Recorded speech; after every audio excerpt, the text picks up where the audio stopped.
Hello student, जय हिंद, वंदे मातरम। जो विद्यार्थी सेट एग्ज़ाम और यूजीसी नेट जून 2026 एग्ज़ाम की तैयारी कर रहे हैं उनके लिए यह पीवाईक्यू सीरीज़ रहेगी। आप इस सीरीज़ को ज़रूर ज्वाइन करें, यहाँ से आपको बहुत कुछ सीखने को मिलेगा। इसके साथ साथ अगर आप मैथ्स या रीजनिंग, कंप्यूटर इस प्रकार के विषय को भी कंप्लीट करना चाहते हैं तो हमारे यूट्यूब चैनल के साथ जुड़ जाइए, और जिसका नाम है टारगेट 91। वहाँ पर आपको कॉम्पिटिशन एग्ज़ाम की सारी तैयारियाँ करवाई जा रही है। Teaching aptitude is related to UGC NET June 2019 में पूछा गया प्रश्न है, teaching aptitude is related to. इसका सही उत्तर होगा teaching aptitude is related to knowledge, skills, interest. डेट में हम बोल सकते हैं कि teaching aptitude is related to all of the above. Option number D हमारा सही उत्तर है। देखिए, ये जो शिक्षण योग्यता है ये एक बहुआयामी अवधारणा है जिसमें प्रभावी शिक्षण के लिए आवश्यक कई प्रमुख गुण शामिल होते हैं। जैसे कि आप बोल सकते हैं नॉलेज, मतलब कि ज्ञान शामिल होता है। ठीक है, एक शिक्षक के पास अपने विशिष्ट विषय क्षेत्र जैसे विषय वस्तु ज्ञान के साथ साथ शिक्षण सिद्धांतों अर्थात शिक्षण विधियों और सिद्धांतों की गहरी समझ और निपुणता होनी चाहिए। ठीक है, फिर बात करेंगे स्किल, मतलब कि कौशल। कौशल, देखिए, शिक्षण एक व्यवहारिक क्षमता होती है जिसमें क्या क्या होता है। एक होता है संचार, ठीक है। दूसरा आप बोल सकते हैं कक्षा प्रबंधन, मतलब कि मैनेजमेंट होता है। दूसरा मैनेजमेंट होता है। और तीसरा समस्या समाधान, मतलब कि प्रॉब्लम सॉल्विंग स्किल होती है। उसके साथ साथ विविध शिक्षार्थियों की आवश्यकताओं को पूरा करने के लिए शिक्षण को अनुकूलित करने की क्षमता जैसे कि विशिष्ट कौशल का होना जरूरी होता है। और तीसरा होता है इंटरेस्ट, जिसको हम रुचि कहते हैं। यह है रुचि। अब देखिए, यदि आप टीचिंग में आए हो तो आप में रुचि होना ज़रूरी है, क्योंकि पेशे के प्रति सच्ची रुचि और जुनून, जिसे अक्सर पढ़ाने की तीव्र इच्छा कहा जाता है, छात्रों के प्रति प्रेरणा, जुगाड़ और सकारात्मक दृष्टिकोण बनाए रखने के लिए सबसे ज़्यादा महत्वपूर्ण है। ठीक है, यद्यपि अगर हम बात करें यहाँ पर नॉलेज, स्किल, इंटरेस्ट की, तो ये तीनों एक ही व्यक्तित्व के अलग अलग घटक है, फिर भी ये अपने आप में अपूर्ण है। शिक्षण योग्यता केवल इनमें से किसी एक क्षेत्र तक सीमित नहीं है, बल्कि यह तीनों का एक एकीकरण होता है। विषय पर महारत, व्यवहारिक शिक्षण क्षमताएं और इस भूमिका के लिए मनोवैज्ञानिक तत्परता या जुनून होना बहुत ही ज़्यादा ज़रूरी है।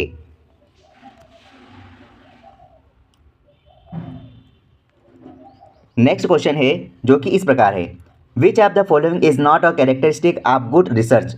मतलब यूजीसी नेट 2020 में पूछा गया प्रश्न है कि मानक शोध पद्धति और यूजीसी नई दिशा निर्देश के अनुसार अगर हम देखें तो अच्छे शोध की विशेषताओं में से व्यवस्थित, तार्किक, अनुभवजन्य, प्रतिलिपि योग्य और वस्तुनिष्ठ होना बहुत ही ज़्यादा जरूरी है।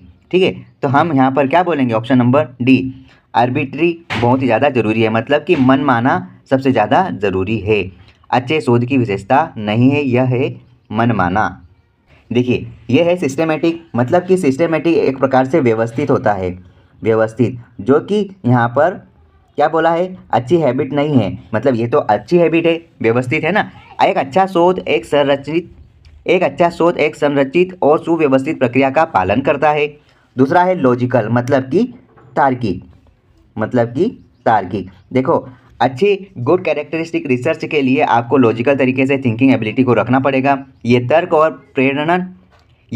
और प्रेरणा मतलब कि निगमन के नियमों द्वारा निर्देशित होती है। और एक होता है एम्पिरिकल, मतलब कि अनुभवजन्य। यह अवलोकन योग्य साक्ष्य और आंकड़ों पर आधारित होता है।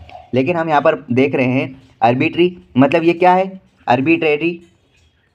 और लास्ट वाला है आर्बिट्रेरी, ये क्या है, ये एक प्रकार का मनमाना ऑप्शन होता है। मतलब कि शोध मनमाना नहीं होना चाहिए। ठीक है, ठीक है, शोध मनमाना नहीं होना चाहिए। अच्छा शोध साक्ष्य आधारित और नियंत्रित होता है, ना कि यादृच्छिक या मनमोजी होता है। इसलिए ऑप्शन नंबर डी यहाँ पर सही होगा। देखिए, यूजीसी नेट सन 2020 में पूछा गया प्रश्न है। नेक्स्ट क्वेश्चन है, ये क्वेश्चन यूजीसी नेट जून 2018 में पूछा गया है। Learning is change in behaviour, यह किसने कहा। Learning is change in behaviour, यह किसने कहा। क्या अधिगम व्यवहार में परिवर्तन हो सकता है, और यह कहा किसने है। यह प्रसिद्ध परिभाषा किसके द्वारा कही गई है। याद रखना, यह प्रसिद्ध परिभाषा B.F. स्किनर के माध्यम से कही गई है। Option number B is correct answer, Skinner के माध्यम से कही गई है। मैं अगर इसकी सटीक परिभाषा बताऊं तो इन्होंने ये कहा है, अर्थात स्किनर के अनुसार ये कहा गया है कि learning is a process of progressive behaviour adaptation. अर्थात मैं ये कहना चाहूँगा कि स्किनर के अनुसार यह कहा गया है, learning is a process of progressive behaviour adaptation. अर्थात इसका तात्पर्य यह हुआ कि अधिगम प्रगतिशील व्यवहार अनुकूल की एक प्रक्रिया है। ठीक है, और यहाँ पर ये लिखा है क्रॉ एंड क्रॉ ने क्या कहा था, इन्होंने कहा था कि learning is the एक्वाइजिशन of habits knowledge and attitudes, मतलब कि अधिगम आदतों ज्ञान और दृष्टिकोण का अर्जन करता है। यहाँ पर हमारी जो सही उत्तर की परिभाषा है स्किनर की वो है learning is a change in behaviour. Option number B हमारा सही उत्तर है। नेक्स्ट क्वेश्चन है, कम्युनिकेशन प्रोसेस में इनकोडिंग का अर्थ क्या है। कम्युनिकेशन प्रोसेस में इनकोडिंग का अर्थ क्या है, एमपी सेट सन 2020 में पूछा गया प्रश्न है।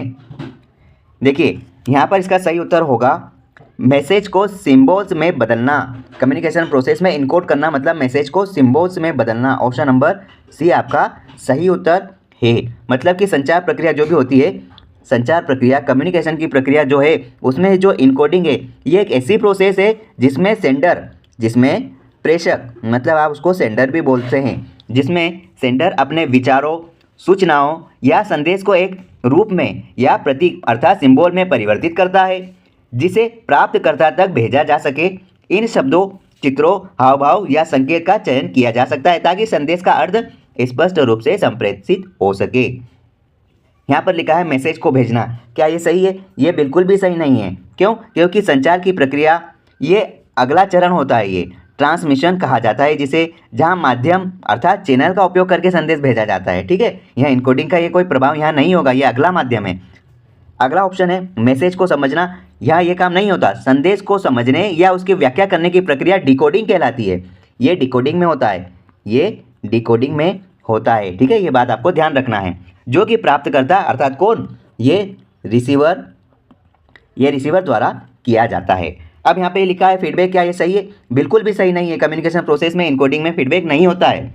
यह संचार का अंतिम चरण होता है। ठीक है, जहाँ पर प्राप्तकर्ता संदेश प्राप्त करने के बाद अपनी प्रतिक्रिया प्रेषक को देता है। ठीक है, उस समय होता है, फाइनल मोमेंट में होता है।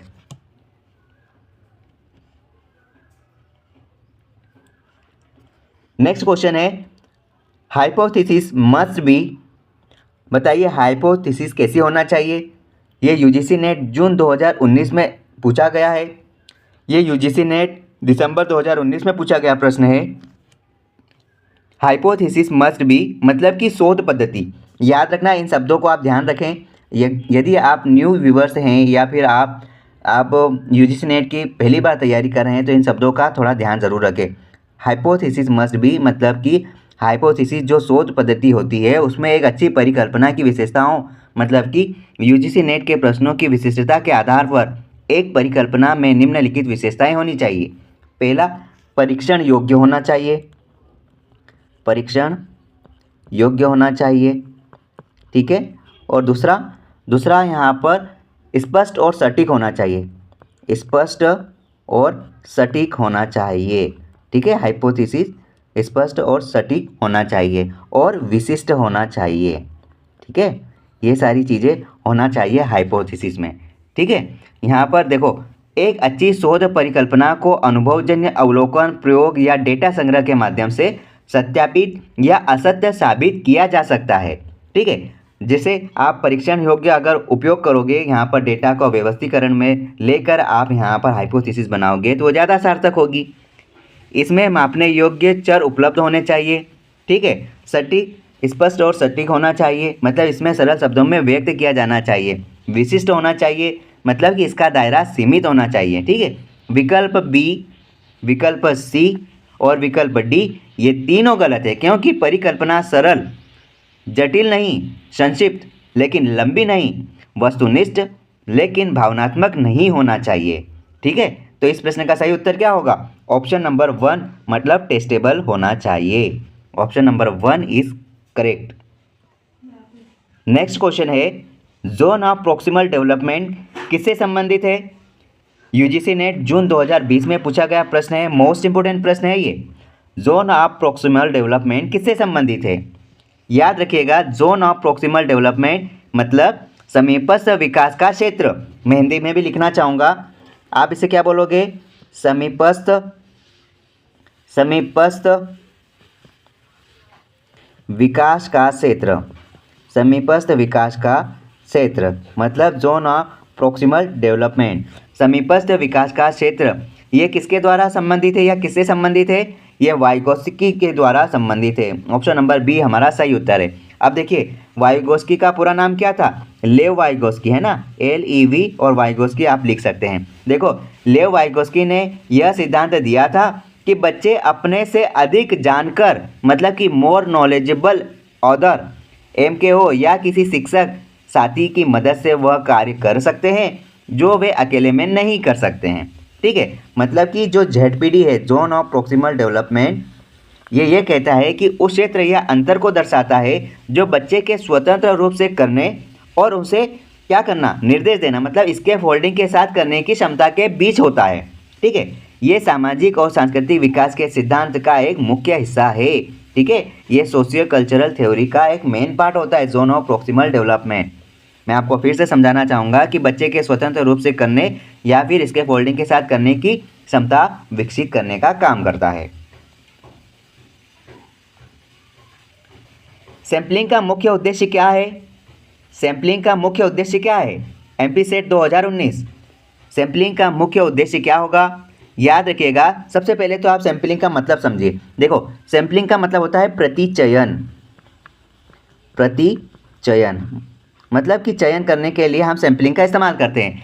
सैंपलिंग का मुख्य उद्देश्य होता है रिप्रेजेंटेटिव सिलेक्शन मतलब कि प्रतिनिधि चयन करना, अर्थात रिप्रेजेंटेटिव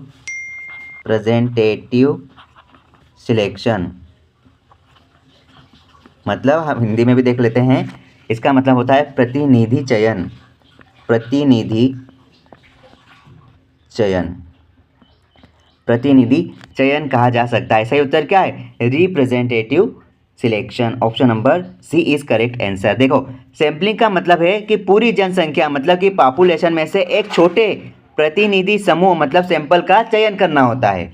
इसका मुख्य उद्देश्य यह सुनिश्चित करना होता है कि जो सैंपल चुना गया है उसमें वही विशेषता और विविधता हो जो पूरी जनसंख्या में मौजूद है, ताकि उस छोटे समूह के आधार पर पूरी जनसंख्या के बारे में सटीकता से निष्कर्ष निकाला जा सके। ठीक है, ये समय, लागत और मेहनत बचाने का एक वैज्ञानिक तरीका होता है। ठीक है, यदि आपके पास 12 टमाटर रखे हैं तो हमको वो देखना है कि ये टमाटर की क्वालिटी क्या है। अगर 8 दिन में से देखें कि 8 दिन में से यहाँ पर हमको उपयोग करना है, अगर हम देखें कि 8 दिन तक हमारे किचन में टमाटर रखे हैं तो उस गुच्छे में से हमको एक टमाटर निकालना है, उसका परीक्षण करना है कि खाने योग्य है या नहीं। अगर अच्छा है तो हम उन सभी टमाटर का उपयोग कर सकते हैं। बस इसी प्रकार से सैंपलिंग होती है, ताकि हम पूरे ग्रुप का पता लगा सके एक सैंपल से उठाकर। Which one is a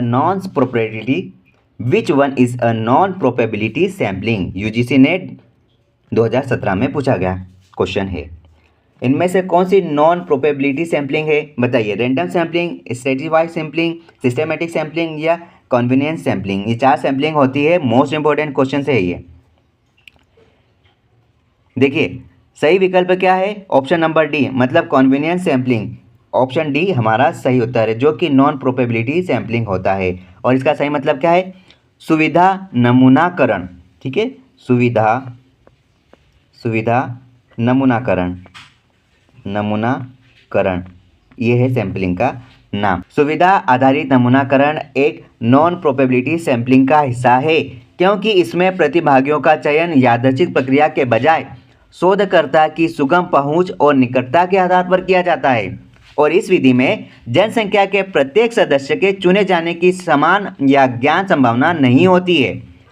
ठीक है, जिससे चयन पूर्वाग्रह और परिणामों की सीमित सामान्यकरण क्षमता उत्पन्न हो सकती है। मतलब कि हमने जो देखा ना, नॉन प्रोबेबिलिटी सैम्पलिंग, ये क्या करता है? निम्नलिखित प्रकारों पर डिपेंड होता है। जैसे कि एक होता है सुविधा आधारित नमूनाकरण होता है, ये उन लोगों का चयन करता है जिससे वहाँ पहुँचना आसान हो। ठीक है, एक होता है कोटा सैम्पलिंग। कोटा सैम्पलिंग में क्या होता है? कोटा पूरा होने तक विशिष्ट उपसमूहों का चयन किया जाता है। और एक होता है उद्देश्यपूर्ण सैम्पलिंग। होती है ना, मतलब निर्णयात्मक सैंपलिंग होती है जो शोधकर्ता के निर्णय के आधार पर प्रतिभागियों का चयन करता है।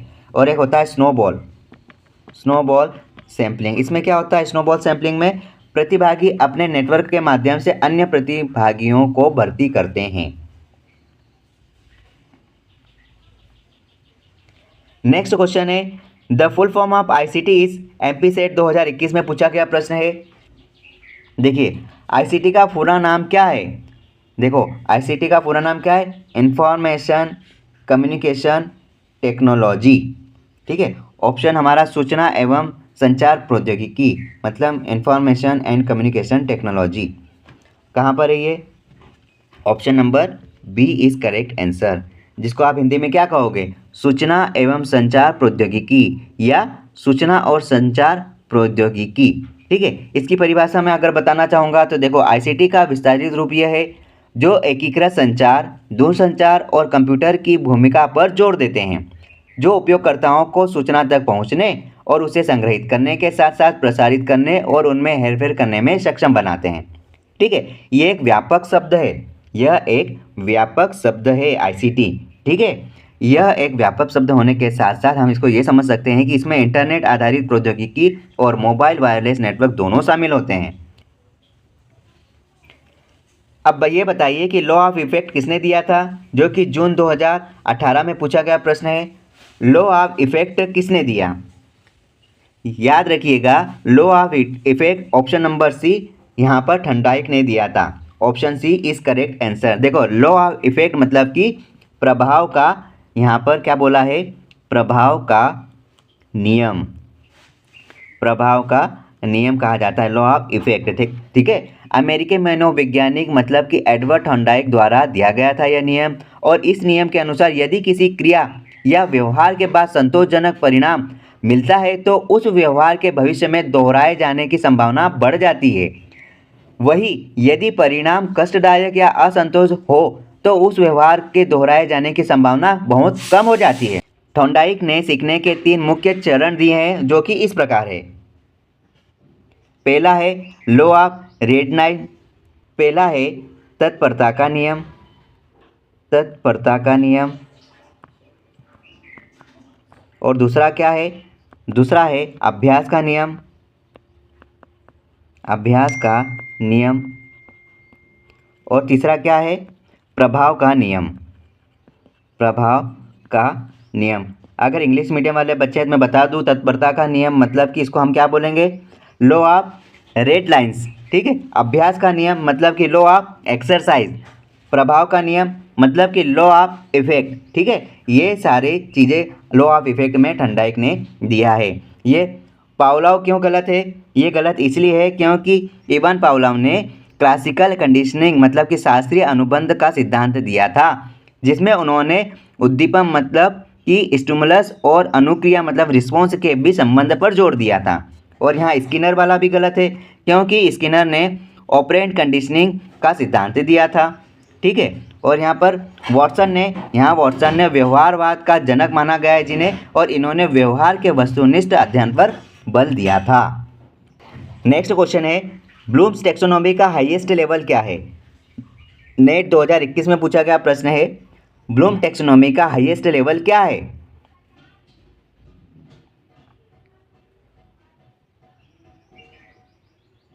देखिए हाईएस्ट लेवल होता है जो लास्ट वाला एवोल्यूशन, ऑप्शन नंबर सी हमारा सही उत्तर है। देखो ब्लूम की टैक्सोनॉमी मतलब ब्लूम्स टैक्सोनॉमी का उच्चतम स्तर यहाँ हमने देखा एवोल्यूशन है।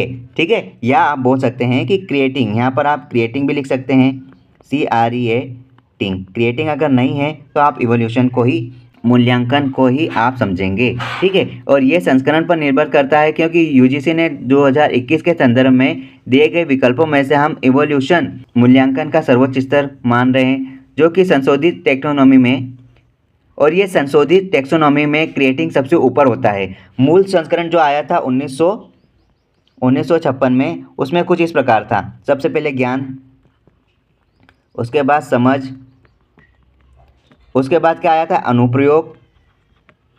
अनुप्रयोग आया था, और उसके बाद क्या आया था, उसके बाद आया था विश्लेषण, विश्लेषण के बाद क्या आया था, संश्लेषण, फिर आया था संश्लेषण, और उसके बाद क्या आया था, उसके बाद मूल्यांकन आया था। इस प्रकार से ये यहाँ पर हायरार्की चलती है। लेकिन संशोधित संस्करण जो 2001 में आया, उस समय क्या हो गया, सबसे पहले याद करना हो गया, ठीक है, उसके बाद उसे समझना हो गया, समझना, उसके बाद उसे लागू करना हो गया, ठीक है, उसको लागू करना हो गया, उसके बाद विश्लेषण करना हो गया, विश्लेषण करना हो गया, उसके बाद मूल्यांकन करना हो गया, और लास्ट में सृजन करना हो गया, मतलब क्रिएटिंग करना हो गया, ठीक है।